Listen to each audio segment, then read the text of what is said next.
La matinée dorée de Pouilly, Saint Vincent de Paul, l'apôtre de la charité.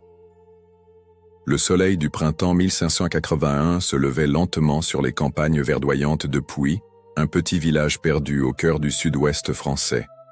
Entre les collines ondulantes de la Gascogne, où le vent murmurait d'anciens secrets à travers les chênes centenaires, s'élevait une modeste maison de pierre couverte de mousse. L'air matinal apportait l'arôme doux des fleurs sauvages, mêlé à l'odeur familière de la terre humide et du foin fraîchement coupé. Ce matin du 24 avril, les premiers rayons dorés du soleil illuminèrent une scène qui changerait à jamais l'histoire de la charité chrétienne. Entre les murs simples de cette habitation paysanne, où le feu de la cheminée crépitait doucement et les poutres de bois sombres racontèrent des histoires de générations passées, naquit un garçon destiné à révolutionner la manière dont le monde verrait les pauvres et les nécessiteux.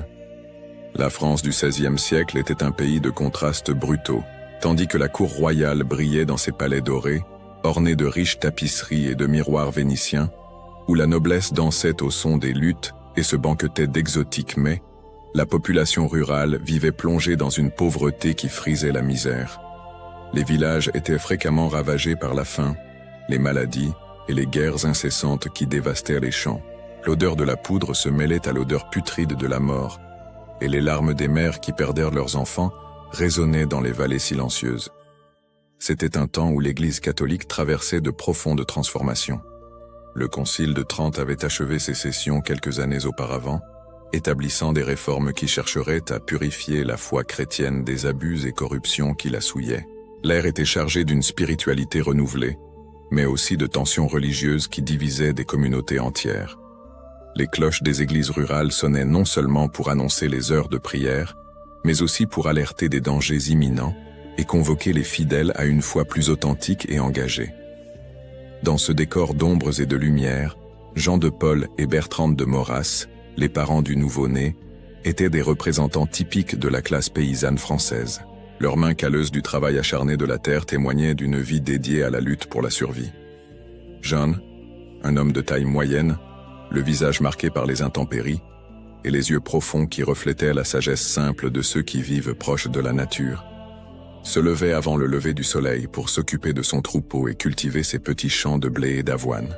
Bertrande, son épouse, était une femme de foi profonde, dont les prières silencieuses accompagnaient chaque geste de la journée. Ses doigts, habiles au filage et au tissage, créaient les vêtements qui habilleraient la famille durant les hivers rigoureux de la Gascogne. À la lumière vacillante des chandelles de suif, elle murmurait d'anciens cantiques en berçant ses enfants, leur transmettant non seulement la chaleur de l'affection maternelle, mais aussi les premiers enseignements sur Dieu et sur l'importance d'aider son prochain. La maison où Vincent naquit était un fidèle reflet de la condition sociale de sa famille. Les murs de pierre, blanchis à la chaux, gardèrent la fraîcheur durant l'été caniculaire et offraient une protection contre les pluies torrentielles de l'automne. Le toit de tuiles rouges, certaines déjà marquées par le temps, abritait un espace intérieur divisé en quelques pièces, la cuisine principale, où la famille se réunissait autour de la table en bois sombre pour les repas et les prières vespérales, la chambre des parents et un grenier, où dormaient les enfants sur des matelas de paille. Le sol en terre battue était couvert de nattes de jonc que Bertrande renouvelait à chaque saison. Dans la cuisine, le foyer à bois non seulement chauffait la maison durant les mois froids, mais servait aussi à préparer les repas simples qui soutenèrent la famille. Des soupes de légumes cultivées dans le potager, du pain noir fait de farine de seigle, du fromage de chèvre et, lors des occasions spéciales, une volaille élevée dans la cour. Mais il y avait quelque chose de spécial dans ce foyer qui transcendait ses limitations matérielles. La présence de Dieu se manifestait de manière tangible dans la routine quotidienne de la famille. Les prières matinales, récitées dans un français archaïque mêlé d'expressions latines que Bertrande avait apprises du curé local, résonnaient à travers les murs comme une musique céleste. Le crucifix en bois grossier, seule décoration du mur principal, semblait irradier une lumière douce qui transformait cet espace simple en un sanctuaire domestique. Le petit Vincent, dès ses premiers jours, fut enveloppé par cette atmosphère de foi authentique et d'amour désintéressé. Ses yeux, qui se révélèrent bientôt d'un bleu profond comme le ciel d'été, semblaient, dès le berceau, contempler des mystères invisibles aux autres. Quand il pleurait, Sa mère le calmait avec des cantiques qui parlèrent de la providence divine et de la protection des anges. Quand il souriait, c'était comme si une lumière spéciale illuminait toute la maison, apportant une joie qui dépassait toutes les difficultés matérielles. Les voisins de la famille Paul remarquèrent bientôt qu'il y avait quelque chose de différent chez cet enfant. Les femmes plus âgées du village, détentrices de la sagesse populaire transmise à travers les générations, murmuraient entre elles que le garçon possédait des yeux de saint. Elles disaient que lorsque Vincent regardait quelqu'un, c'était comme s'il voyait directement l'âme de cette personne, pénétrant au-delà des apparences pour atteindre l'essence la plus profonde de l'être humain. À mesure que les premières années passaient, le village de Puy se révélait un microcosme parfait pour façonner le caractère du futur saint. Les rues étroites, où les enfants jouaient pieds nus parmi les poules qui grattaient le sol librement, étaient aussi les chemins par où passaient mendiants et pèlerins en quête d'un abri. L'église locale, avec sa tour de pierre qui s'élevait comme un doigt pointé vers le ciel, était le centre de la vie communautaire, où les naissances étaient célébrées, les morts pleurées et la foi renouvelée chaque dimanche. Le curé du village, l'abbé Michel, était un homme déjà âgé, à la barbe blanche et aux mains tremblantes, mais au cœur ardent pour les choses de Dieu. Ses homélies, prononcées d'une voix que le temps avait rendue rauque mais non moins fervente, résonnaient dans la nef simple de l'église, touchant les cœurs des fidèles, avec des messages sur l'importance de la charité et de la justice sociale. C'était lui qui visitait les malades, consolait les endeuillés et bénissait les récoltes, devenant une figure paternelle pour toute la communauté. Vincent grandit en observant ces scènes avec une attention qui surprenait même ses parents. Quand il accompagnait sa mère lors des visites aux voisins malades, il restait silencieux dans un coin, mais ses yeux enregistraient chaque geste d'affection, chaque mot de consolation, chaque larme de compassion. C'était comme si son âme jeune était façonnée par ses expériences, se préparant à une mission qu'il ne comprenait pas encore complètement, mais qu'il sentait déjà battre dans son cœur comme un appel mystérieux. La pauvreté qui entourait la famille Paul n'était pas seulement une condition matérielle, mais aussi une école de vertu. Vincent apprit très tôt que le peu qu'il possédait devait être partagé avec ceux qui avaient encore moins. Quand des mendiants frappaient à la porte, Bertrande trouvait toujours un morceau de pain à offrir, un bol de soupe à réchauffer, un coin dans l'étable pour passer la nuit. Ces scènes se sont profondément gravées dans la mémoire du garçon, créant dans son âme les premières semences de ce qui deviendrait plus tard une passion dévorante pour les pauvres et les nécessiteux. Les hivers à Puy étaient particulièrement rudes. La neige couvrait les champs comme un manteau blanc qui cachait la promesse du printemps, et le vent du nord apportait un froid perçant qui pénétrait jusqu'aux os. C'est durant ces époques difficiles que la solidarité communautaire se manifestait avec une plus grande intensité. Les familles s'entraidaient mutuellement, partageant bois de chauffage, aliments et chaleur humaine. Vincent observait ces manifestations d'amour fraternel avec une gratitude silencieuse qui nourrissait son âme comme le pain nourrissait son corps. Quand il eut 5 ans, Vincent démontrait déjà une maturité spirituelle qui impressionnait tous ceux qui l'entouraient. Ses jeux préférés consistaient à jouer aux prêtres, célébrant des messes imaginaires pour poupées de chiffon et animaux domestiques, ou à s'occuper des pauvres, offrant des miettes aux oiseaux et de l'eau fraîche aux chiens errants qui erraient dans le village. C'était comme si sa vocation s'annonçait déjà à travers ces gestes innocents, mais profondément significatifs. Les parents de Vincent perçurent bientôt que leur fils possédait un don naturel pour les études et une intelligence vive qui transcendait les limitations de l'environnement rural. Quand l'abbé Michel s'offrit à lui enseigner les premières lettres, le garçon absorba les connaissances avec une facilité qui frisait le prodige. En peu de temps, il lisait déjà les psaumes en latin avec une aisance qui faisait l'envie de jeunes beaucoup plus âgés. C'est alors que Jean de Paul prit une décision qui changerait complètement le destin de Vincent. Réunissant toutes ses économies, fruits d'années de labeur acharné et de privation, il décida d'envoyer son fils étudier dans la ville voisine de Dax. C'était un sacrifice immense pour une famille paysanne, mais Jean pressentait que son fils avait un destin spécial, une mission qui dépassait les horizons limités du village rural. Le départ de Vincent de Puy fut un moment chargé d'émotions contradictoires. La tristesse de la séparation se mêlait à l'espoir d'un avenir meilleur. Bertrande étreignit son fils les larmes aux yeux, murmurant des prières de protection à son oreille. Jean, essayant de dissimuler sa propre émotion, posa la main sur l'épaule du garçon et prononça des mots qui résonneraient pour le reste de la vie de Vincent. « Souviens-toi toujours, mon fils, d'où tu viens et à quoi tu as été appelé. Que Dieu te bénisse et fasse de toi un instrument de sa miséricorde. » Ainsi, à l'âge de 12 ans, Vincent de Paul laissa derrière lui les champs dorés de Pouilly, emportant non seulement ses quelques biens, mais aussi les valeurs profondes qu'il avait absorbées durant ses premières années de vie. Le village qu'il avait vu naître avait semé dans son âme les graines de l'humilité, de la compassion et de l'amour de Dieu qui allaient plus tard fleurir en l'une des plus belles expressions de charité chrétienne que le monde ait jamais connue. L'enfant qui partait était encore une promesse. L'homme qui reviendrait des années plus tard serait une réalisation des aspirations les plus sublimes de l'âme humaine. La ville de Dax représentait pour Vincent un monde complètement nouveau, et en même temps, effroyablement différent de la tranquillité rurale de Pouilly. Les rues pavées résonnaient du bruit constant des sabots de chevaux, des roues de carrosses et des cris des marchands annonçant leurs marchandises. L'air transportait des odeurs inconnues, épices venues de terres lointaines, l'odeur âcre de la fumée des forges, l'arôme du pain frais sortant des fours urbains et, malheureusement, aussi la puanteur des égouts qui coulaient à ciel ouvert dans les caniveaux.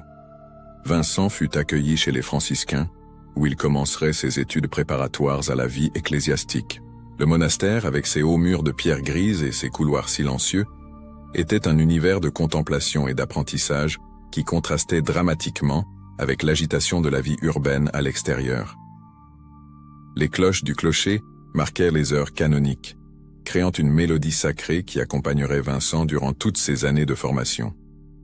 Le jeune étudiant se distingua rapidement parmi ses camarades par son intelligence aiguisée et sa facilité à assimiler les connaissances. Ses mains, encore calleuses du travail au champ, tenaient désormais avec dextérité la plume, traçant des lettres soignées tandis qu'il copiait des textes de théologie, de philosophie et d'écriture sainte. Mais il y avait quelque chose chez Vincent qui le différenciait des autres séminaristes. Une conscience profonde de ses origines humbles et une sensibilité particulière envers ceux qui souffraient. Durant ses années d'études à Dax, Vincent entretenait une correspondance régulière avec sa famille à Pouilly. Les lettres qu'il recevait de chez lui apportaient des nouvelles simples mais chargées d'amour. Les récoltes, la naissance d'animaux domestiques, les difficultés financières que la famille affrontait pour financer ses études. Chaque lettre renforçait dans son cœur l'importance de la mission qu'il avait embrassée et la responsabilité qu'il ressentait envers ceux qui faisaient des sacrifices pour permettre sa formation. C'est durant cette période que Vincent commença à expérimenter les premiers conflits internes qui marqueraient sa jeunesse. D'un côté, il ressentait une véritable vocation pour le sacerdoce et un amour croissant pour Dieu. De l'autre, il ne pouvait pas ignorer complètement les attraits du monde séculier et le désir naturel d'échapper à la pauvreté qui avait marqué son enfance. Ce dilemme interne créait des moments d'angoisse profonde, durant lesquels Vincent se retirait à la chapelle du monastère pour de longues heures de prière, cherchant à discerner la volonté divine au milieu des tempêtes de son jeune cœur. Le supérieur du monastère, frère Thomas d'Aquin, était un homme d'une grande sagesse spirituelle qui perçut rapidement le potentiel exceptionnel de Vincent. Ses conversations avec le jeune séminariste avaient lieu généralement en fin d'après-midi, lorsque les dernières lumières du jour pénétraient à travers les vitraux colorés de la bibliothèque monastique. « Mon fils, disait le vieux franciscain d'une voix posée, Dieu nous appelle non pas pour fuir nos origines, mais pour les transformer en instruments de sa grâce. Ta pauvreté n'est pas une honte, mais une bénédiction qui te permettra de comprendre le cœur des nécessiteux. » Ces mots pénétraient profondément dans l'âme de Vincent, mais il faudrait encore du temps pour qu'il en comprît pleinement le sens. Pour l'instant, le jeune séminariste se concentrait sur ses études avec une détermination de fer, se distinguant particulièrement en théologie morale et dans les Écritures saintes. Ses professeurs notaient que Vincent possédait une capacité spéciale à relier les enseignements théoriques aux situations pratiques de la vie quotidienne, démontrant une sagesse qui transcendait son jeune âge. À l'âge de 17 ans, Vincent acheva ses études à Dax et prit une décision qui démontrait autant son ambition que sa foi: se rendre à Toulouse pour étudier la théologie à l'université. C'était un pas audacieux pour un jeune homme d'origine humble, mais Vincent croyait qu'une formation plus solide le préparerait mieux à servir l'Église et, secrètement, espérait que cela lui procurerait également une position sociale plus élevée. Le voyage de Dax à Toulouse fut un périple tant physique que spirituel. Vincent parcourut à pied une grande partie du chemin, transportant ses quelques affaires dans un baluchon de toile épaisse. Durant ces jours de marche, il eut le temps de réfléchir à sa vie et à ses objectifs. Les routes de France du XVIe siècle étaient dangereuses, fréquentées par des bandits et des soldats déserteurs, mais Vincent se sentait protégé par une providence spéciale qui l'accompagnait comme une ombre invisible.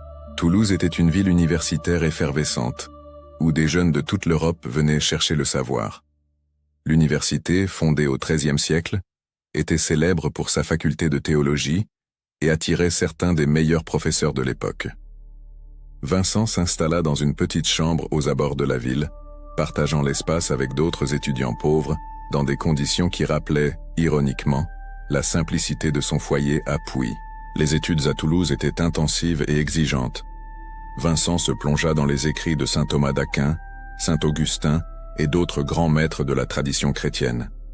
Ces annotations, écrites d'une calligraphie de plus en plus raffinée, démontraient non seulement une compréhension intellectuelle, mais aussi une maturité spirituelle croissante. Durant les discussions théologiques, Vincent surprenait fréquemment ses professeurs avec des observations qui révélaient une compréhension profonde de la condition humaine et des besoins pastoraux de l'Église. Mais ce fut aussi à Toulouse que Vincent affronta ses plus grandes tentations et crises de foi. Loin de l'environnement protégé du monastère franciscain, exposé aux influences intellectuelles et culturelles d'une grande université, le jeune séminariste commença à remettre en question certains aspects de sa vocation. La vie académique offrait des perspectives séduisantes, la possibilité d'une carrière ecclésiastique de prestige, des bénéfices financiers considérables, une reconnaissance sociale et intellectuelle. Durant cette période, Vincent traversa ce qu'il décrirait plus tard comme ses années de vanité. Il commença à se soucier excessivement de son apparence personnelle, acquérant des vêtements plus élégants et adoptant des maniérismes qu'il jugeait appropriés pour quelqu'un destiné à des positions importantes dans la hiérarchie ecclésiastique. Ses lettres pour la maison devinrent moins fréquentes et, lorsqu'il écrivait, il évitait de mentionner les difficultés financières que la famille affrontait, il le savait, pour soutenir ses études. Ce fut durant l'une de ces crises d'identité que Vincent reçut une lettre qui changerait complètement sa perspective. Son père avait vendu les 2 bœufs de la famille, les animaux les plus précieux qu'il possédait, pour envoyer de l'argent qui permettrait à son fils de continuer ses études. La lettre de sa mère, écrite avec l'aide d'un voisin plus instruit, décrivait le sacrifice avec une simplicité émouvante. « Ton père dit que les bœufs peuvent être rachetés, mais l'éducation d'un fils est un trésor que personne ne peut voler. » Vincent lut et relut cette lettre des dizaines de fois, chaque mot s'imprimant dans son cœur comme du fer rouge. La nuit entière, il la passa en vigile dans la chapelle de l'université, luttant contre lui-même, confrontant sa vanité à l'amour inconditionnel de ses parents. Lorsque le soleil se leva, illuminant les anciens vitraux de couleur dorée et rouge, Vincent avait pris une résolution qui marquerait le reste de sa vie. Se consacrer entièrement au service de Dieu et des pauvres, honorant le sacrifice de sa famille à travers une vie de sainteté et de charité. Le 23 septembre 1600, à l'âge de 19 ans, Vincent de Paul fut ordonné prêtre en la cathédrale de Périgueux. La cérémonie, célébrée par l'évêque François de Bourdeille, fut simple mais profondément significative. Vincent s'agenouilla devant l'autel orné de fleurs sauvages, les mêmes espèces qui poussaient dans les champs de Pouilly, tandis que l'évêque imposait les mains sur sa tête et prononçait les paroles sacrées qui le transformaient en ministre du Christ. Quand il se leva en tant que prêtre, Vincent ressentit le poids immense de la responsabilité qu'il avait assumée. Ses mains, maintenant ointes d'huile sainte, tremblaient légèrement, tandis qu'il tenait le calice pour la première fois en tant que célébrant principal. Au fond de son cœur, une voix silencieuse murmurait que ce n'était là que le début d'un voyage qui le mènerait vers des lieux et des expériences qu'il ne pouvait pas encore imaginer. Les premières années du sacerdoce de Vincent furent marquées par une quête sincère, bien qu'encore confuse, de sa véritable mission. Initialement, il chercha à obtenir des bénéfices ecclésiastiques qui lui procureraient une sécurité financière et un statut social. C'était une pratique courante à l'époque, et Vincent n'y voyait aucune contradiction avec sa vocation sacerdotale. Il alla même jusqu'à s'engager dans des litiges pour obtenir certaines prébendes, démontrant une ambition qui, bien que compréhensible étant donné ses origines humbles, n'avait pas encore été purifiée par le feu de l'amour divin. Mais Dieu avait d'autres plans pour Vincent. En 1605, une série d'événements apparemment désastreux allait commencer la transformation complète de sa vie et de son ministère. Il fut capturé par des corsaires barbaresques lors d'un voyage en mer et emmené comme esclave à Tunis, où il resta 2 ans en captivité. Cette expérience traumatisante, qui, au début, avait semblé une terrible interruption de ses projets, se révéla par la suite être une période cruciale de purification et de maturation spirituelle. Pendant sa captivité, Vincent expérimenta dans sa propre chair la souffrance des opprimés et des abandonnés, les chaînes qui lui meurtrissaient les poignets, le travail forcé sous le soleil brûlant du désert, l'humiliation constante et l'incertitude quant à l'avenir. Tout cela grava dans son âme une compréhension viscérale de la condition des pauvres et des marginalisés. Ce fut là, dans les arènes de Tunis, que naquit véritablement Saint Vincent de Paul, l'apôtre de la charité. Le retour de Vincent de Paul en France en 1607 marqua le début d'une des plus extraordinaires transformations spirituelles de l'histoire chrétienne. L'homme qui revenait de captivité à Tunis n'était plus le jeune homme ambitieux qui était parti quelques années auparavant. Ses yeux, autrefois brillants de rêves d'ascension sociale, reflétaient désormais une profondeur de compréhension de la souffrance humaine qui n'aurait pu être forgée que dans le creuset de la douleur elle-même. Durant les premiers mois suivant son retour, Vincent s'établit à Paris, la ville qui allait devenir le centre de sa future mission caritative. La capitale française du début du XVIIe siècle était un spectacle de contrastes saisissants qui blessait les sens et touchait le cœur de ceux qui avaient des yeux pour voir au-delà des apparences. Dans les rues élégantes proches du Louvre, où la noblesse défilait dans des carrosses ornés et des robes de soie et de velours, on pouvait entendre le bruit des roues sur le pavé irrégulier, mêlé au tintement délicat des ornements d'argent et d'or. Mais il suffisait de parcourir quelques centaines de mètres pour découvrir un monde complètement différent. Dans les quartiers pauvres, où Vincent dirigeait progressivement ses pas avec une fréquence croissante, les rues étroites et boueuses fourmillaient de misère humaine. Des enfants en haillons jouaient au milieu des tas d'ordures, des femmes enceintes mendiaient au coin des rues, les visages marqués par la faim, et des hommes mutilés par les guerres tendaient des mains tremblantes en quête d'une pièce ou d'un morceau de pain. L'odeur de la pauvreté était inimitable, un mélange âcre de sueur, d'urine, de déjections humaines et animales, de nourriture avariée, et la douceur écœurante de la mort qui rôdait constamment dans ces lieux oubliés par la société. Vincent, qui avait connu la souffrance à Tunis, reconnaissait maintenant à Paris les mêmes signes d'abandon et de désespoir qu'il avait personnellement expérimentés. Ce fut durant cette période de réadaptation que Vincent rencontra Pierre de Bérulle, futur cardinal, un des grands réformateurs de l'Église française et figure centrale du renouveau spirituel qui balaya la France au XVIIe siècle. Bérulle était un homme d'une stature imposante, aux yeux pénétrants qui semblaient voir directement l'âme de ses interlocuteurs. Sa résidence, située dans un palais rénové au cœur de Paris, était devenue un lieu de rencontre pour les prêtres et les laïcs engagés dans la réforme de l'Église et le renouveau de la vie chrétienne authentique. Les conversations entre Vincent et Bérulle se déroulaient généralement dans la bibliothèque privée du cardinal, un environnement solennel où les murs étaient couverts d'étagères montant jusqu'au plafond, remplis de volumes reliés en cuir qui contenaient les trésors de la sagesse chrétienne, accumulés au fil des siècles. La lumière filtrée à travers de hautes fenêtres créait une atmosphère de recueillement qui facilitait la réflexion profonde et l'examen de conscience. « Vincent, lui dit Bérulle lors d'une de ces conversations mémorables, Dieu a permis que tu fasses l'expérience de la captivité non pour t'humilier, mais pour te préparer. Maintenant, tu comprends par ta propre expérience ce que signifie être pauvre, abandonné, sans espérance. Cette compréhension est un trésor plus précieux que tous les bénéfices ecclésiastiques que tu pourrais ambitionner. » Les paroles du cardinal résonnaient dans le cœur de Vincent comme des cloches qui réveillent une ville endormie. Sous la direction spirituelle de Bérulle, Vincent commença à redécouvrir le sens profond de sa vocation sacerdotale. Pendant de longues heures de prière dans la chapelle de la résidence cardinalice, devant le Saint-Sacrement exposé dans un ostensoir doré qui reflétait la lumière tremblante des bougies, Vincent expérimenta des moments d'illumination intérieure qui transformait complètement sa compréhension de Dieu, de lui-même et de sa mission dans le monde. En 1612, Bérulle proposa à Vincent d'assumer la fonction de curé à Clichy, une petite paroisse rurale aux environs de Paris. Au début, Vincent hésita.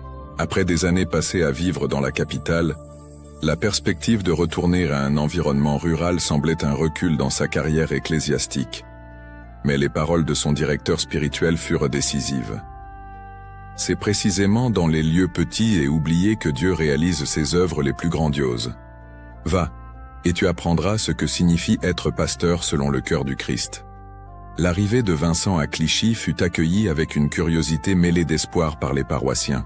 L'église locale, dédiée à Saint Médard, était une simple construction en pierre calcaire avec un clocher qui s'élevait modestement sur la vallée. L'intérieur, éclairé par de petites fenêtres qui ne laissaient entrer que de timides faisceaux de lumière solaire, respirait une atmosphère de foi authentique et de simplicité qui toucha immédiatement le cœur du nouveau curé. Le presbytère, adjacent à l'église, était encore plus modeste que l'église elle-même. Il se composait de seulement 3 pièces. Un bureau où Vincent recevait les fidèles qui venaient chercher des conseils spirituels, une chambre spartiate avec un lit simple, un crucifix au mur et une petite étagère avec des livres de dévotion, et une cuisine où il préparait lui-même ses repas frugaux. Les premiers mois à Clichy furent une période de découverte mutuelle entre le curé et ses paroissiens. Vincent organisa sa routine de manière à être toujours disponible pour les besoins de ses ouailles. Il se levait avant l'aube pour célébrer la messe matinale, puis il parcourait les maisons du village, visitant les malades, consolant les personnes endeuillées, bénissant les enfants et offrant des conseils spirituels à tous ceux qui le cherchaient. Ce fut durant ses visites à domicile que Vincent eut sa première révélation profonde sur la vraie nature de la charité chrétienne. Par un après-midi d'hiver, alors que la neige couvrait les champs comme un manteau blanc et que le vent murmurait des mélodies mélancoliques à travers les branches nues des arbres, Vincent fut appelé à visiter une famille qui traversait une période d'extrême détresse. Le chef de famille était tombé malade, incapable de travailler, et l'épouse luttait pour nourrir 4 jeunes enfants, avec les maigres ressources qu'elle parvenait à obtenir, en lavant le linge pour des voisins plus fortunés. Quand Vincent entra dans la maison, si tant est qu'on put appeler maison cette construction précaire faite de bois et de torchis, avec des trous au plafond par où la neige s'infiltrait, il fut frappé par un spectacle qui marquerait à jamais son âme. Les 4 enfants, âgés de 2 à 8 ans, se serraient autour d'une cheminée où ne brûlaient que quelques branches humides qui produisaient plus de fumée que de chaleur. Leurs vêtements étaient des haillons cousus avec du fil grossier, et leurs visages émaciés reflétaient une faim qui allait bien au-delà des besoins physiques. C'était une faim de dignité, d'espoir, d'amour. La mère, une femme encore jeune mais déjà vieillie par les privations, s'agenouilla devant le curé et, entre 2 sanglots, lui raconta sa situation désespérée. « Mon père, dit-elle d'une voix qui parvenait à peine à chuchoter, je ne sais plus quoi faire. Mon mari ne peut pas travailler, les enfants pleurent de faim jour et nuit, et moi, je n'ai plus la force de me battre. » Ses larmes tombaient sur le sol en terre battue comme des gouttes de pluie sur une terre asséchée. Vincent sentit quelque chose se briser en lui.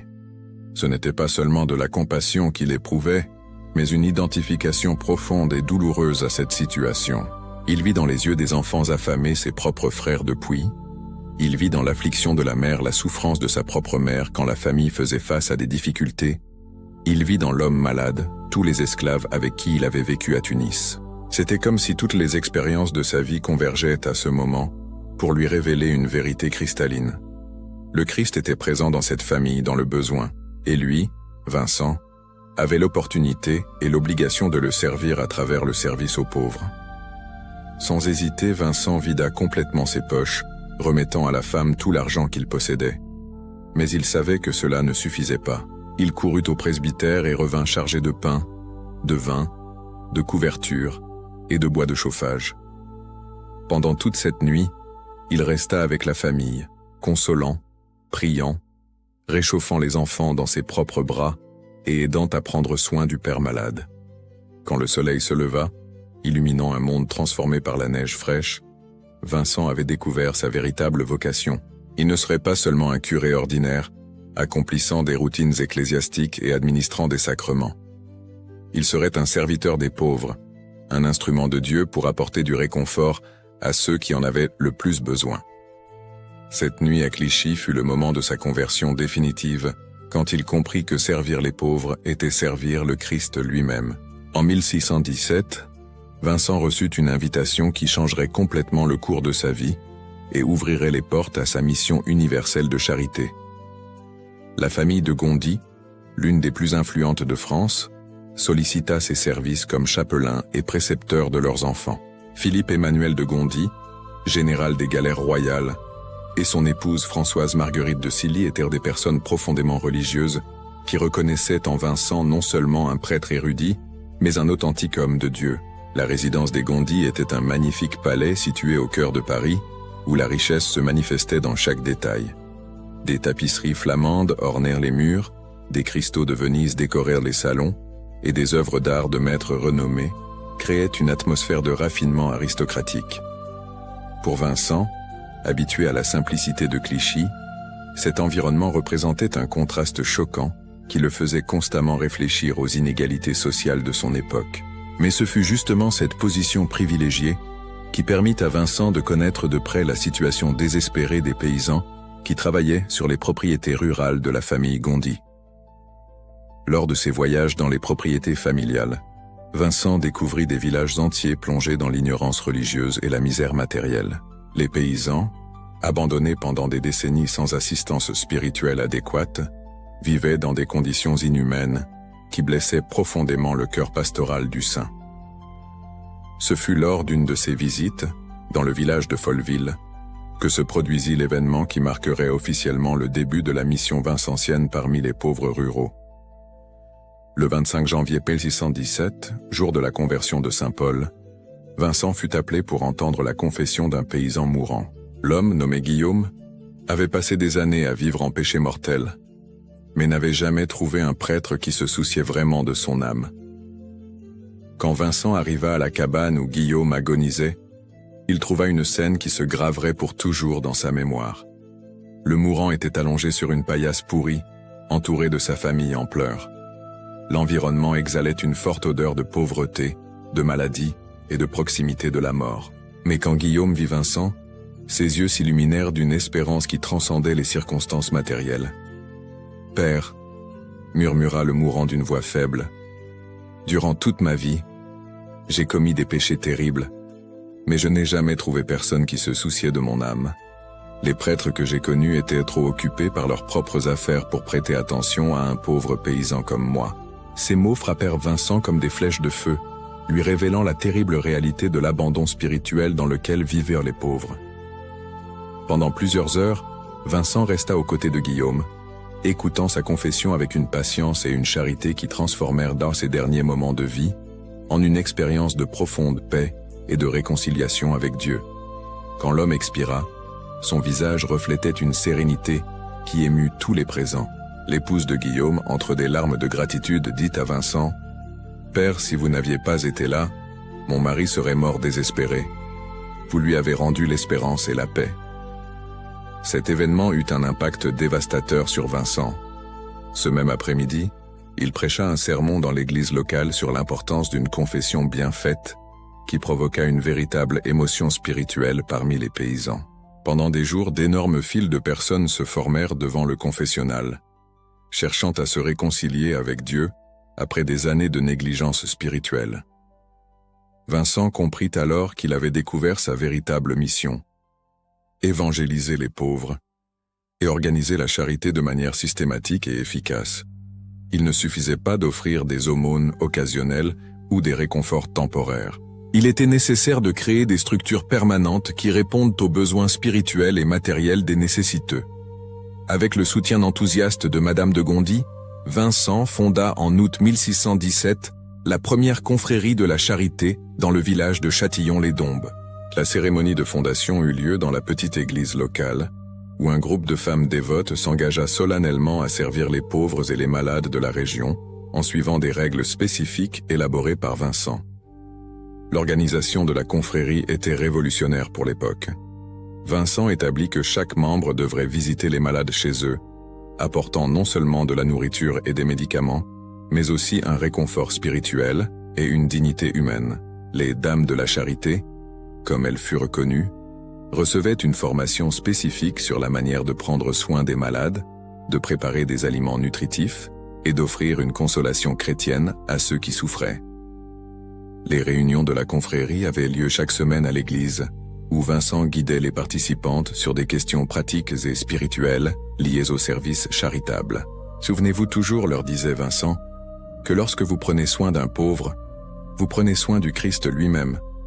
Voyez en lui non seulement une personne dans le besoin, mais le Sauveur qui s'est caché sous les apparences de la misère pour tester votre charité. Le succès de la première confrérie fut si remarquable que rapidement d'autres communautés demandèrent à Vincent d'organiser des groupes similaires dans leur localité. En quelques années, des dizaines de confréries fleurirent partout en France, créant un réseau de charité organisé qui transforma radicalement l'assistance aux pauvres dans le pays. La croissance des confréries de la charité révéla à Vincent le besoin urgent de former des prêtres, spécifiquement dédiés à l'évangélisation des pauvres ruraux et à l'organisation de la charité chrétienne. La plupart du clergé de l'époque se concentrait dans les villes et montrait peu d'intérêt pour les paysans, considérés comme ignorants et indignes d'une attention spéciale. Vincent savait qu'il était nécessaire de révolutionner cette mentalité et de former une nouvelle génération de missionnaires. En 1625, avec le soutien financier de la famille de Gondi, Vincent fonda la Congrégation de la Mission, connue par la suite sous le nom de Lazaristes, en raison de l'ancien prieuré de Saint-Lazare à Paris, où ils établirent leur maison principale. La cérémonie de fondation eut lieu dans une atmosphère de profonde émotion et d'engagement spirituel, avec Vincent et les premiers compagnons prononçant des vœux spéciaux de dévouement aux pauvres. La maison de Saint-Lazare devint rapidement un centre foisonnant d'activités missionnaires. Les anciens murs du prieuré résonnaient constamment du son des préparatifs de mission, voix de séminaristes étudiant l'homilétique populaire, bruit de carrosses étant chargés de matériel pour les missions rurales, et les prières communautaires qui marquaient le rythme de la vie religieuse. Vincent établit un programme de formation rigoureux pour les missionnaires. Outre les études théologiques traditionnelles, les candidats recevaient une préparation spécifique en médecine de base, en agriculture et en technique d'organisation communautaire. Un missionnaire des pauvres, disait Vincent, doit être capable de guérir aussi bien les âmes que les corps, doit comprendre les problèmes pratiques de la vie rurale et savoir organiser les communautés pour qu'elles s'entraident mutuellement. Les missions organisées par les lazaristes suivaient une méthode soigneusement élaborée par Vincent. Ils arrivaient discrètement dans les villages, s'installaient dans de simples auberges et commençaient par visiter les familles les plus pauvres. Pendant 2 ou 3 semaines, ils prêchaient des sermons adaptés au langage populaire, entendaient les confessions, organisaient la catéchèse pour enfants et adultes et établissaient des confréries de la charité locale avant de partir pour d'autres localités. L'impact de ces missions était extraordinaire.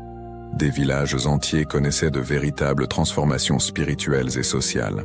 Des familles se réconciliaient après des années de querelles, des jeunes découvraient des vocations religieuses, et des communautés apprenaient à s'organiser pour affronter collectivement des problèmes comme la faim, les maladies et l'abandon d'enfants orphelins.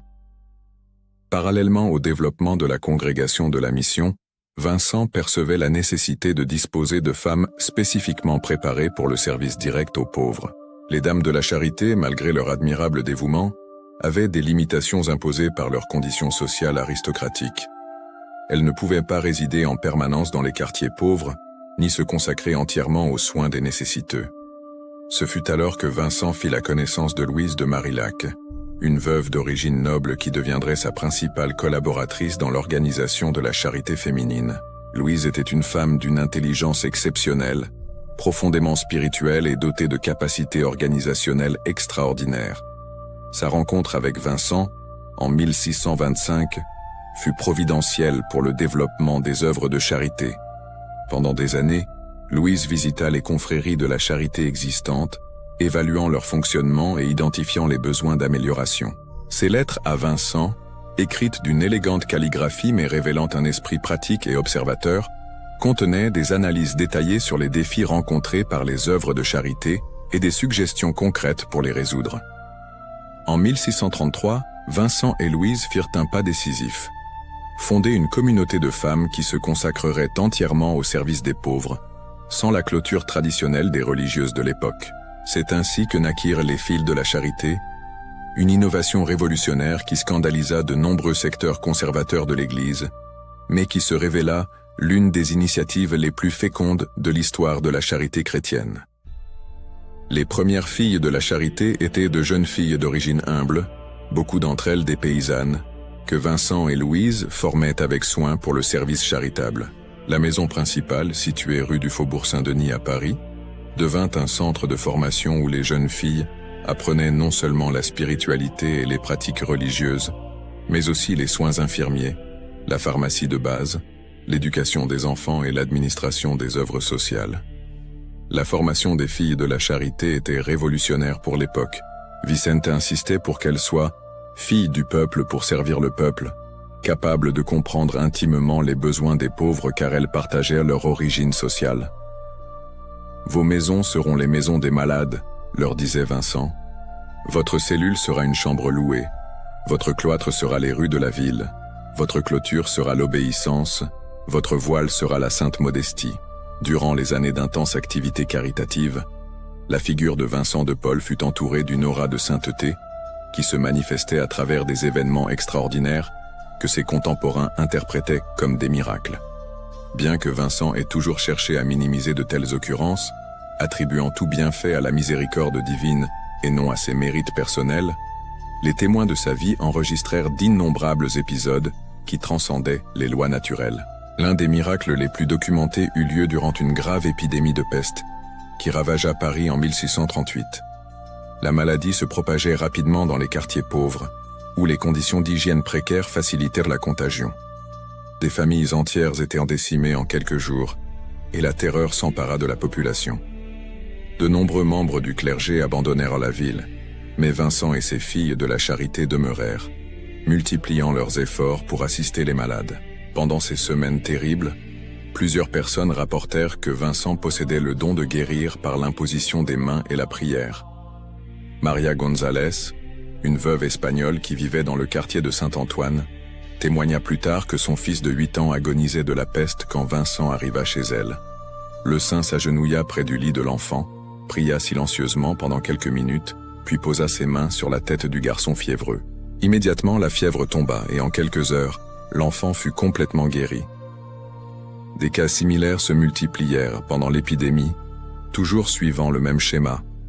Vincent arrivait discrètement chez les malades, priait avec une ferveur profonde, et beaucoup expérimentaient des guérisons inexplicables.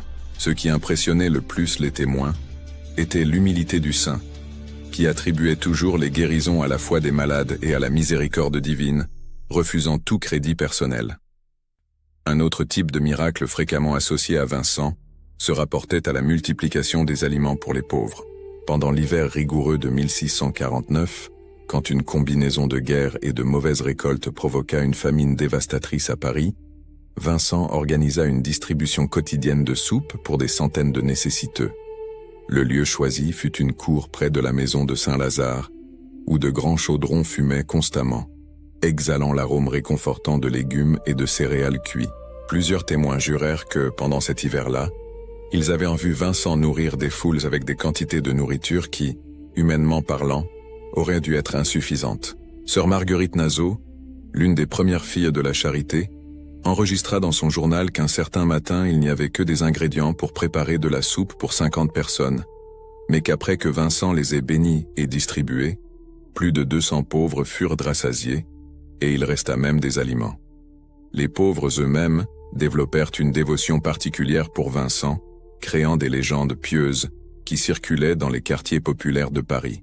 L'une des plus répandues racontait que, pendant les nuits les plus froides de l'hiver, Vincent marchait dans les rues, portant des couvertures invisibles aux yeux ordinaires, mais qui réchauffaient miraculeusement tous ceux qui dormaient à la belle étoile. On disait qu'une douce lumière émanait de sa figure lorsqu'il parcourait les ruelles sombres, et que sa présence suffisait à apporter réconfort et espoir aux cœurs les plus désespérés.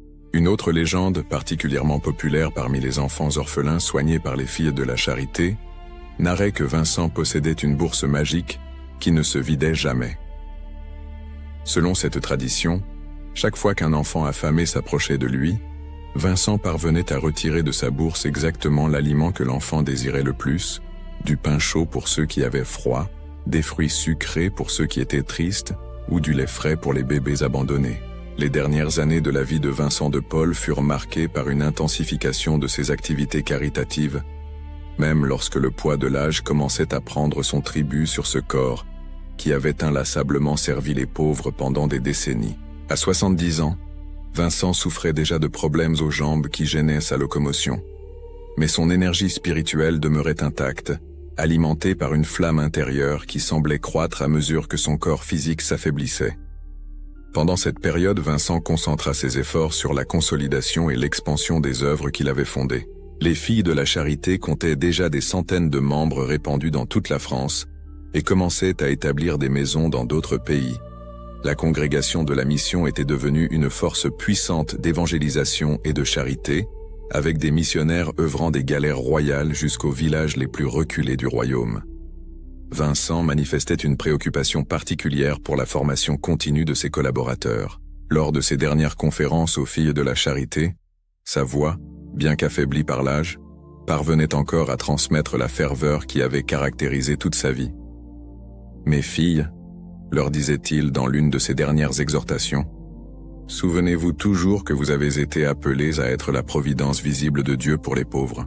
Quand vos forces vous manqueront, quand les difficultés sembleront insurmontables, rappelez-vous que servir les pauvres, c'est servir les anges, car le Christ s'est caché parmi les nécessiteux. » En septembre 1660, Vincent sentait que l'heure de sa rencontre définitive avec Dieu approchait. Pendant des semaines, il avait expérimenté une sérénité particulière, comme si une paix profonde avait envahi son âme fatiguée. Il continuait à célébrer la messe quotidiennement et à recevoir des visiteurs. Mais tous notaient qu'il y avait quelque chose de différent dans son comportement, un détachement serein des choses terrestres et une concentration croissante sur les réalités éternelles. Au matin du 27 septembre 1660, Vincent se leva comme à son habitude avant l'aube pour célébrer la messe matinale. Après s'être habillé, il s'assit sur une chaise près de la fenêtre de sa chambre, d'où il pouvait contempler le jardin de la maison de Saint-Lazare. C'était une journée d'automne typique de Paris, avec des feuilles dorées tombant doucement des arbres et une brise fraîche qui portait l'arôme des dernières fleurs de la saison. À 6 heures du matin, lorsqu'un confrère vint l'appeler pour la messe, il trouva Vincent assis sereinement sur la chaise, les yeux fermés et les mains jointes en prière. Il avait expiré doucement, sans agonie ni souffrance, comme une bougie qui s'éteint doucement lorsque sa cire est épuisée. Son visage reflétait une paix si profonde qu'il semblait sourire à des mystères invisibles aux yeux humains. La nouvelle de la mort de Vincent se répandit rapidement à Paris, provoquant une émotion populaire extraordinaire. Pendant 3 jours, des foules défilèrent devant son corps exposé dans la chapelle de Saint-Lazare, où le parfum inexplicable de rose semblait émaner constamment, même en automne. Pauvres, riches, nobles et plébéiens s'unirent dans une même douleur, reconnaissant qu'ils avaient perdu non seulement un saint, mais un père qui avait dédié toute sa vie au service des nécessiteux. Le processus de canonisation de Vincent débuta officiellement en 1729, lorsque le pape Benoît XIII le déclara vénérable. Les enquêtes sur sa vie et ses miracles durèrent plusieurs années, durant lesquelles des centaines de témoins furent entendus. Les témoignages révélaient non seulement les événements extraordinaires qui marquèrent son existence, mais aussi la transformation profonde que sa présence avait provoquée dans la société française. Le 16 juin 1737, le pape Clément XII proclama solennellement la canonisation de Vincent de Paul en la basilique Saint-Pierre, à Rome. La cérémonie fut l'une des plus fréquentées du XVIIIe siècle, avec des représentants de toute l'Europe présents pour honorer celui qui était devenu le symbole universel de la charité chrétienne. Pendant la proclamation, le pape déclara Vincent « Père et maître de tous ceux qui servent les pauvres » et établit son patronage sur toutes les œuvres de charité de l'Église catholique. Aujourd'hui, plus de 300 ans après sa mort, l'héritage de Saint Vincent de Paul continue d'être vivant et agissant sur tous les continents. La Société de Saint Vincent de Paul, fondée en 1833 par le jeune Frédéric Ozanam à Paris, perpétue l'esprit vincentien à travers des milliers de conférences réparties dans le monde, où des laïcs catholiques se consacrent au service des pauvres en suivant les enseignements du saint. Les filles de la charité ont grandi et sont devenues l'une des plus grandes congrégations religieuses féminines du monde, avec une présence dans plus de 90 pays. Leurs hôpitaux, écoles, orphelinats et œuvres sociales servent des millions de personnes chaque année, maintenant vivante la flamme allumée par Vincent il y a 4 siècles. La congrégation de la mission s'est également étendue globalement, formant des prêtres et des diacres engagés dans l'évangélisation des pauvres et la promotion de la justice sociale. Mais l'héritage de Saint Vincent transcende les institutions qu'il a fondées. Sa spiritualité a radicalement transformé la compréhension chrétienne de la charité, établissant des principes qui demeurent révolutionnaires. La dignité inaliénable de chaque personne humaine, indépendamment de sa condition sociale. La nécessité d'organiser la charité de manière efficace et systématique. L'importance de traiter les causes structurelles de la pauvreté, et non seulement ses symptômes. Et la conviction que servir les pauvres est le chemin le plus direct pour rencontrer le Christ. En notre époque marquée par des inégalités croissantes et des crises humanitaires constantes, la figure de Saint Vincent de Paul apparaît comme un phare d'espoir et un modèle d'action efficace. Sa vie enseigne que la sainteté ne s'atteint pas par l'isolement du monde, mais par un engagement courageux face aux problèmes les plus urgents de l'humanité. Elle montre qu'il est possible de conjuguer contemplation et action, prière et travail social, amour de Dieu et service concret envers ses frères. Le message de Saint Vincent résonne avec une force particulière dans un monde où la technologie permet de connaître instantanément la souffrance humaine dans tous les coins de la planète, mais où manque fréquemment la volonté politique et sociale de l'affronter efficacement.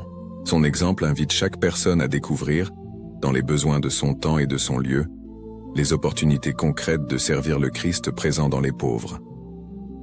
Lorsque nous contemplons la trajectoire extraordinaire de ce jeune garçon né dans le modeste village de Puy, devenu l'apôtre de la charité, nous comprenons que Dieu continue d'appeler des personnes ordinaires pour accomplir des œuvres extraordinaires. Saint Vincent de Paul n'était pas un super-homme, mais un être humain qui a répondu généreusement à l'appel divin et a permis à la grâce de transformer complètement sa vie. Sa canonisation n'a pas été seulement la reconnaissance d'une sainteté personnelle, mais la confirmation que le chemin qu'il a tracé est praticable par tous les chrétiens. Chaque geste de charité, chaque parole de consolation offerte à ceux qui souffrent, chaque initiative de justice sociale en faveur des opprimés, chaque effort pour mieux organiser l'assistance aux nécessiteux, tout cela prolonge dans le temps et dans l'espace la mission initiée par Vincent il y a 4 siècles. Le saint qui expira sereinement ce matin de septembre 1660 vit encore aujourd'hui en chaque personne qui se dédie au service des pauvres avec le même esprit de foi, d'espérance et de charité qui a illuminé son existence. Saint Vincent de Paul n'appartient pas seulement au passé, mais marche avec nous vers l'avenir, murmurant à l'oreille de nos cœurs les mêmes mots qu'il adressait à ses enfants spirituels. L'amour est inventif jusqu'à l'infini. Ainsi, l'histoire de Saint Vincent de Paul ne se termine pas avec sa mort, mais continue d'être écrite chaque jour par tous ceux qui, inspirés par son exemple, découvrent dans les pauvres et les nécessiteux le visage miséricordieux du Christ et se dédient à le servir avec la même passion qui a consumé le cœur du jeune garçon de Puy, transformé en le plus grand apôtre de la charité que l'Église ait jamais connu. Dans chaque sourire rendu à un enfant orphelin, dans chaque main tendue à une personne âgée abandonnée, dans chaque initiative qui redonne la dignité humaine là où elle a été piétinée, résonne encore l'écho de la voix de Vincent, répétant sa conviction la plus profonde. Devenons compatissants et servons les pauvres de tout notre cœur, cherchant parmi les plus abandonnés ceux qui sont dans le plus grand besoin et l'ignorance. Reconnaissons devant Dieu qu'ils sont nos seigneurs et maîtres, et que nous sommes indignes de leur rendre les petits services que nous leur offrons. Tel est l'héritage immortel de Saint Vincent de Paul. Avoir révélé au monde que la véritable grandeur humaine ne se mesure pas à ce que l'on possède, mais à ce que l'on donne. Elle ne se conquiert pas en dominant les autres, mais en servant les plus petits. Elle ne se trouve pas dans les palais du pouvoir, mais dans les cabanes de la pauvreté où le Christ attend, déguisé en mendiant, que quelqu'un le reconnaisse et l'aime à travers l'amour envers les frères nécessiteux. Prière. Ô glorieux Saint Vincent de Paul, apôtre de la charité et père des pauvres, qui avait su voir dans le visage des nécessiteux le Christ souffrant lui-même, intercédez pour nous auprès du trône de la miséricorde divine. Vous qui avez transformé votre vie de jeune ambitieux en une existence totalement dédiée au service des plus petits et des abandonnés. Enseignez-nous à reconnaître en chaque personne qui souffre la présence sacrée de notre Sauveur.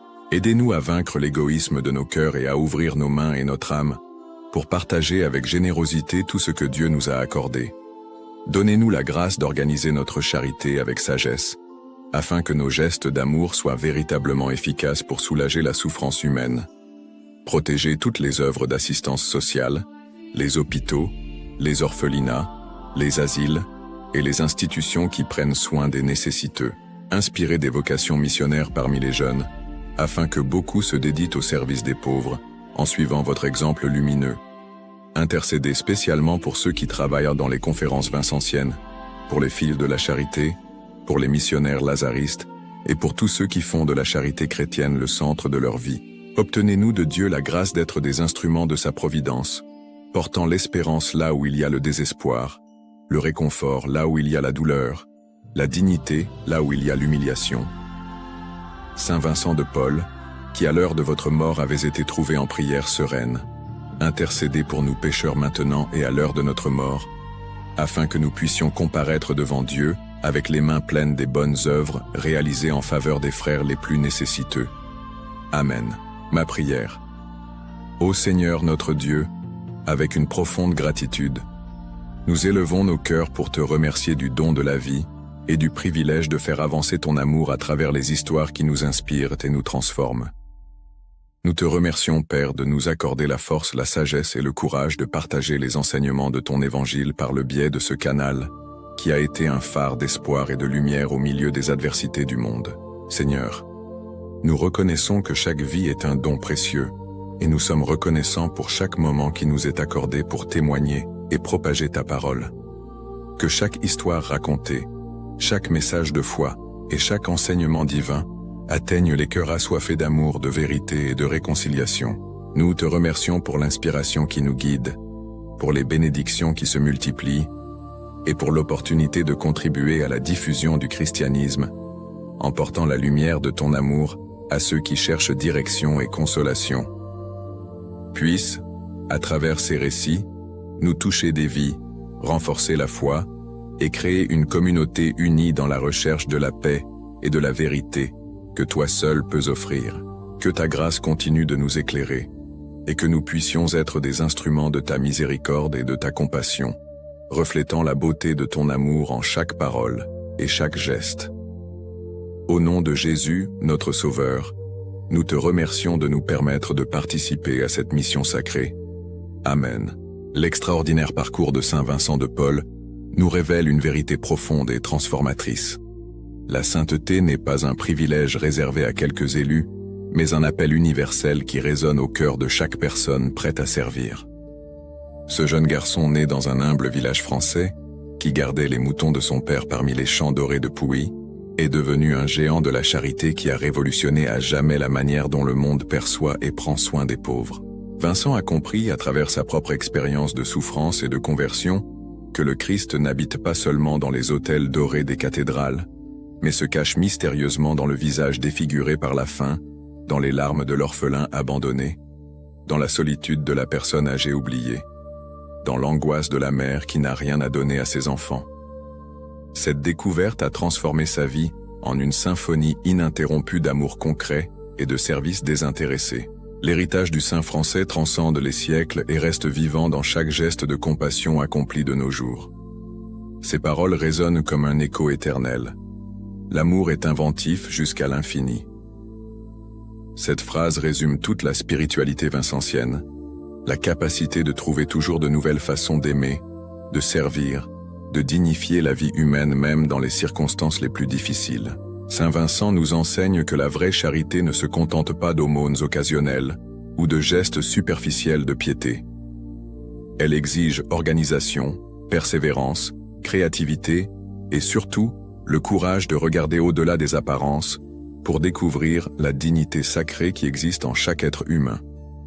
Il a montré qu'il est possible de conjuguer contemplation et action, prière et engagement social, amour de Dieu et dévouement concret envers les frères nécessiteux. En notre époque, marquée par des inégalités croissantes et des crises humanitaires constantes, L'exemple de Saint Vincent de Paul brille comme une étoile guide qui nous invite à ne pas rester les bras croisés face à la souffrance d'autrui. Chacun de nous peut être un instrument de la providence divine, transformant de petits gestes d'amour en miracles d'espérance et de renouveau. La vie de l'apôtre de la charité nous rappelle que Dieu continue d'écrire des histoires de sainteté à travers des personnes ordinaires qui acceptent le défi de faire la différence dans le monde. Vincent n'était pas un super-héros, mais un homme qui a permis à la grâce de transformer complètement son existence, faisant de lui un canal transparent de l'amour miséricordieux de Dieu. Si vous avez été touché par cette histoire extraordinaire, n'oubliez pas de vous abonner à la chaîne Histoire Sacrée, la vie des saints, où vous découvrirez de nombreux autres récits inspirants qui montrent comment la sainteté fleurit en tout temps et en tout lieu. Partagez cette vidéo avec vos amis et votre famille qui ont besoin de connaître l'exemple lumineux de Saint Vincent de Paul et laissez votre pouce bleu pour renforcer notre mission de diffuser ces histoires qui transforment les cœurs et changent les vies. Maintenant, nous voulons vous entendre. Quel aspect de la vie de Saint Vincent de Paul a le plus touché votre cœur? Est-ce sa conversion radicale des rêves d'ascension sociale au service des pauvres? Sa capacité à organiser la charité de manière efficace? Ou peut-être sa découverte que servir les nécessiteux, c'est servir le Christ lui-même? Partagez dans les commentaires comment l'histoire de ce grand saint peut inspirer votre propre cheminement de foi et de charité. Et ne manquez pas l'occasion de regarder la vidéo spécialement sélectionnée pour vous, qui apparaît ici en haut. Une histoire tout aussi touchante qui enrichira certainement davantage votre compréhension de la beauté de la sainteté chrétienne et du pouvoir transformateur de l'amour de Dieu dans la vie humaine.